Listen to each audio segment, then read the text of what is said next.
So I've been going through the bonus footage collection in the CNC remasters to see if it's possible to recreate some of the cutscenes from the green screen shots. Real quick, when I was editing this video, I found we could do something similar to a process I went over in it for Red Alert 2. Turns out some of the Red Alert 2 cutscenes are available in a native 59.94 frames per second, as opposed to the 15 frames seen in-game. I've bunged a section onto the end, so be sure to stick around for that. Anyway, firstly, let's take a look at what we have to work with. The bonus gallery footage is sourced from Betacam SP tapes, which Jim Turn was able to recover from the EA archives. These tapes have been sitting around in storage for the past 2 decades, and unfortunately have degraded slightly. These files are 654 by 480 at 29.97 frames per second.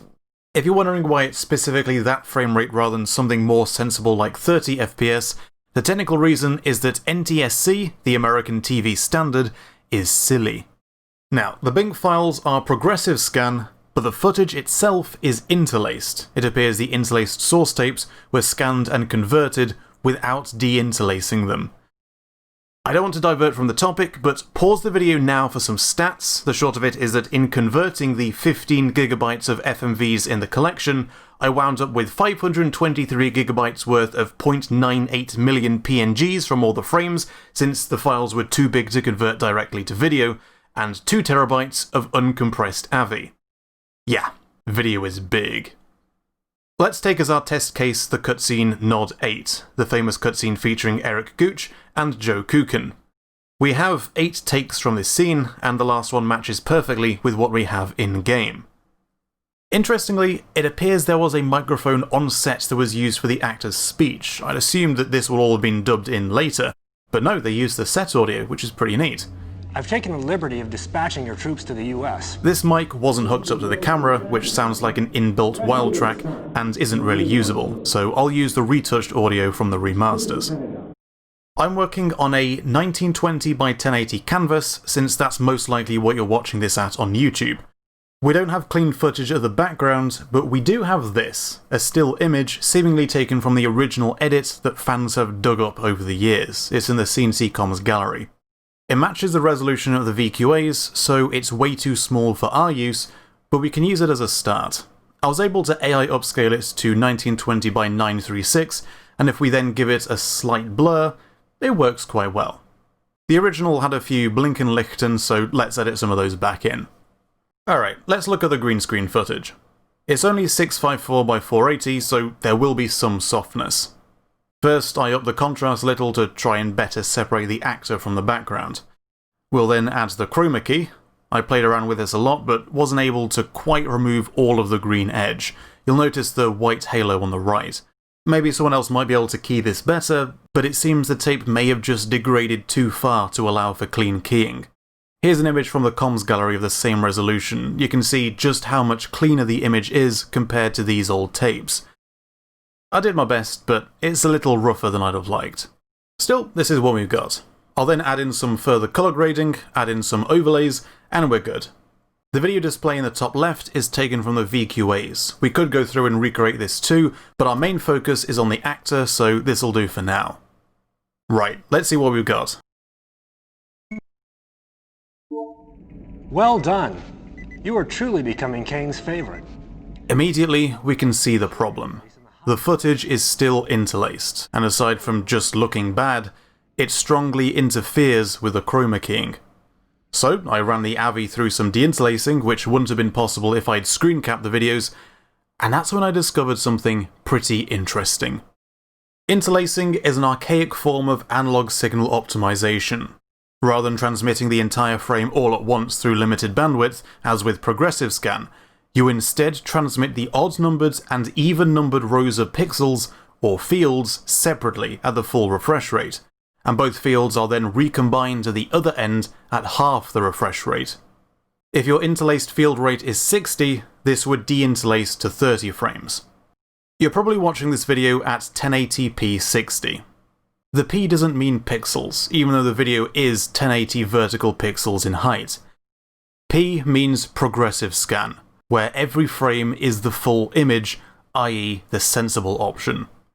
We're working with 29.97 FPS interlaced video that has been converted to progressive scan BINC files without any deinterlacing. By deinterlacing to the same frame rate, we necessarily lose some quality. Essentially, we're taking every other row of pixels and getting rid of them, then stretching what we have left by a factor of 2. We solve the combing artifacts, but in doing so, we halve the vertical resolution. The rows we're losing are from adjacent frames at different moments in time, hence causing the combing effect. Sure, this image looks slightly sharper due to the extra detail, but the moment it starts to move, it breaks apart.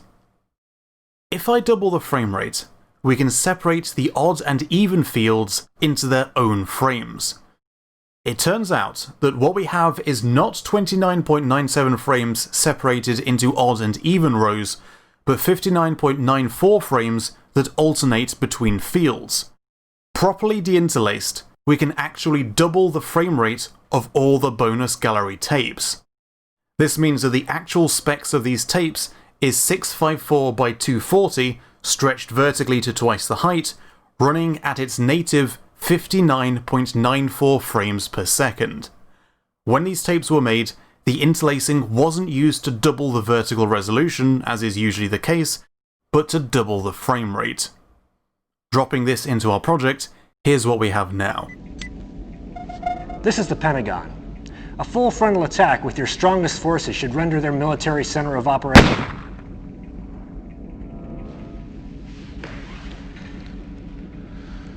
Yes. Power shifts more quickly than some people think. I am Kane. This is a massive jump compared to the original FMV's 15 FPS. But it's not quite right. Keep an eye on Kane's gun here. Every other frame is sourced from every other row of pixels, leading to this flickering in the soft haloing around objects. Watch it again with the keying turned off.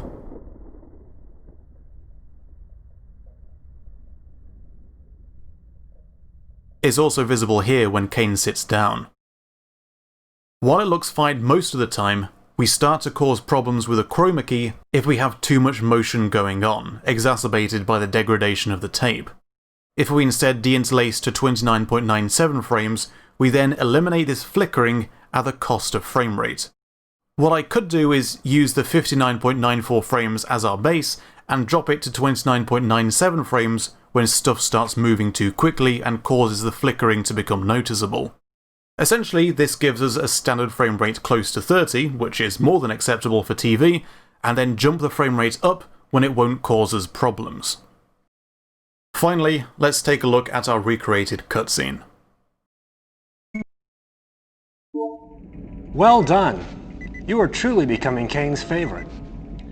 How would you like to ensure your place in the highest echelons of Nod? Surely you are ambitious enough to take on a mission of tremendous magnitude. Your goal is so secret, even Kane knows nothing of it yet. You see, power shifts quickly in the Brotherhood. I've taken the liberty of dispatching your troops to the US. Kane has been loath to attack America, but I feel that it's time, and that you're the one to do it. This is the Pentagon. A full frontal attack with your strongest forces should render their military center of operation.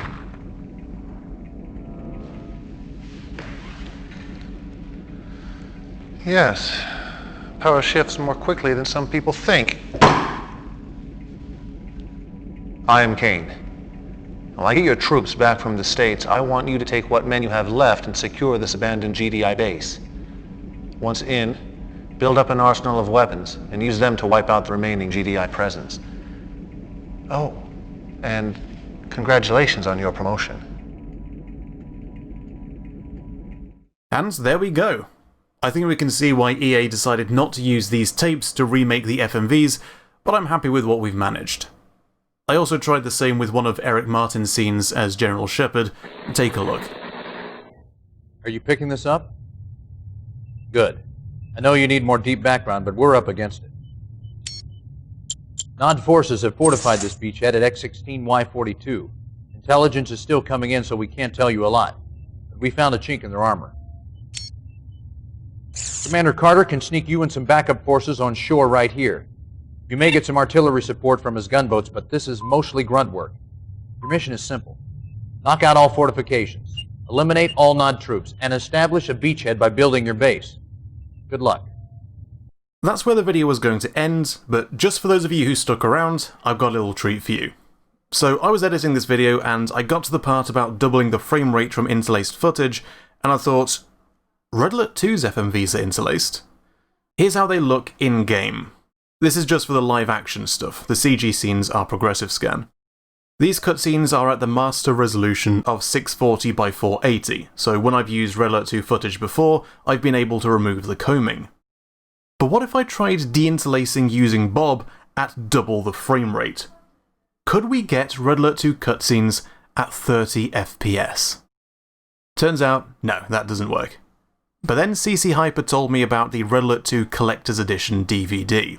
The old DVD had all the main live-action cutscenes in higher quality than the compressed binks in-game. They're still interlaced, same with the bonus gallery tapes, but they're at 640 by 480, the resolution of the master tapes, and they're at 29.97 frames per second. And yes, we can deinterlace these files to their native 59.94 frames per second. This only applies to the live action scenes, remember, but the jump in smoothness is massive. Unfortunately, this doesn't work for all the cutscenes. For some reason, deinterlacing a few scenes makes every other frame wobbly, so the best we can manage there is 30 frames, or 29.97. So there we are. I'll put up a second video with these high frame rate Red Alert 2 cutscenes in a few days if you'd like to see them all in action. My name is Stefan, thank you very much for watching.